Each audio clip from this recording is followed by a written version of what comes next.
अस्सलाम वालेकुम। आज मैं आपके साथ एक बहुत मज़ेदार सी मटन कढ़ाई की रेसिपी शेयर कर रही हूँ। इस रेसिपी में मैंने बिल्कुल भी सुर्ख मिर्च का इस्तेमाल नहीं किया।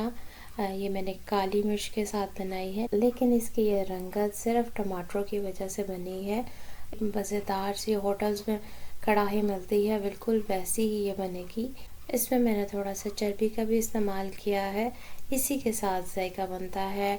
जब हम बाहर से कढ़ाई खाते हैं तो उसमें भी वो लाजमी चर्बी का इस्तेमाल करते हैं। तो चलें बनाना शुरू करते हैं। यहाँ पे मैंने 1 गिलास पानी में 500 ग्राम मटन ऐड किया है। बोन वाला मटन मैं ले रही हूँ, उससे भी जायका बहुत अच्छा बनता है। और फिर मैंने उसमें 1 टीस्पून नमक ऐड किया, 1 बड़ी इलायची, 1 दालचीनी का टुकड़ा, 1 बादिया फूल, 2 अदद लौंग, और इसको मैंने प्रेशर लगा दिया तकरीबन 15 मिनट के लिए। जब तक गोश्त अच्छी तरह से गला हुआ ना हो तो बिल्कुल खाने का मज़ा ही नहीं आता। तो आप अपने हिसाब से 12 मिनट, 15 मिनट या 18 मिनट, ये आपके गोश्त पे डिपेंड करता है। तो आप प्रेशर लगाएं, उसको अच्छी तरह से गला लें। अब मैंने यहाँ पे एक अलग पैन में एक मीडियम साइज़ का प्याज दिया था, उसको चॉप कर लिया। आधा कप ऑयल में मैं उसको थोड़ा सा गोल्डन ब्राउन सा कर लूँगी। अब यहाँ पे मैंने एक बड़ा खाने का चम्मच भर के कुटा हुआ लहसुन ऐड किया है, एक बड़ा खाने का चम्मच अदरक ऐड किया है कुटा हुआ। जब इसकी बड़ी अच्छी सी बुनाई हो गई तो मैंने इसमें छिलका उतार के 4 बड़े टमाटर ऐड किए हैं। टमाटर ज़्यादा ऐड करने से इसकी बहुत अच्छी सी एक तो ग्रेवी भी बन जाएगी और इतना मज़े का टेस्ट बनेगा। तो मैंने ये चंक्स में ही काट के ऐड किए हैं। अगर आप चाहें तो टमाटरों के 2 हिस्से करके छिलके समेत आप रख सकते हैं 5-10 मिनट के लिए।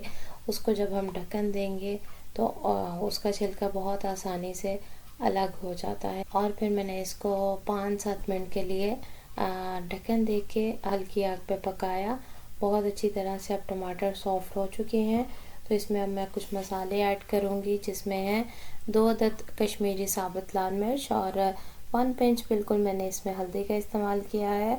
हाफ़ टी स्पून ज़ीरा जाएगा, 1 टीस्पून इसमें गरम मसाला पाउडर जाएगा, 1 टेबलस्पून सूखा धनिया पाउडर और 2 टेबलस्पून मैंने दरदरी सी काली मिर्च जो है वो कुटी है, बिल्कुल वो जाएगी। पाउडर इसमें नहीं जाएगा। इन सब मसालों को मैंने डाल के अच्छी तरह से मिक्स कर लिया। अब यहाँ पे गोश्त बहुत अच्छी तरह से गल चुका है, तो वो मैंने गोश्त ऐड किया। गोश्त की थोड़ी सी भुनाई करने के बाद मैंने इसमें जो इसकी यखनी थी थोड़ी सी बची, वो मैंने ऐड कर दी। अब यहाँ पे मैंने 2-3 खाने के चम्मच दही के भी ऐड कर दिए हैं। और यखनी मैंने थोड़ी छान ली थी, क्योंकि साबुत मसालों का सारा असर निकल चुका है, तो वो मैंने निकाल लिए थे इसलिए। अब यहाँ पे मैंने इसको जूलियन कटिंग में अदरक काट के, हरी मिर्चें और हरे धनिए के साथ बिल्कुल लास्ट पे ऐड करके, और इसमें मैंने थोड़ी सी कसूरी मेथी ऐड की है। ये बिल्कुल आखिर में ऐड करने से बहुत मज़े का फ्लेवर देती है। बिल्कुल कह लें कि 1-2 पिंच ही होंगे। और फिर मैंने इसको रोटी के साथ और सलाद के साथ सर्व किया। यकीन मानिए बहुत अच्छी कढ़ाई बनी थी। टमाटर ज़्यादा ऐड करने से मसाला भी बहुत अच्छा बना था। इतनी मज़ेदार सी आसान सी ये रेसिपी है, ज़रूर ट्राई कीजिएगा आप लोग भी, और अपना फीडबैक भी दीजिएगा। वीडियो अच्छी लगी हो तो लाइक और शेयर कर दीजिए। अगली वीडियो तक के लिए अल्लाह हाफ़िज़।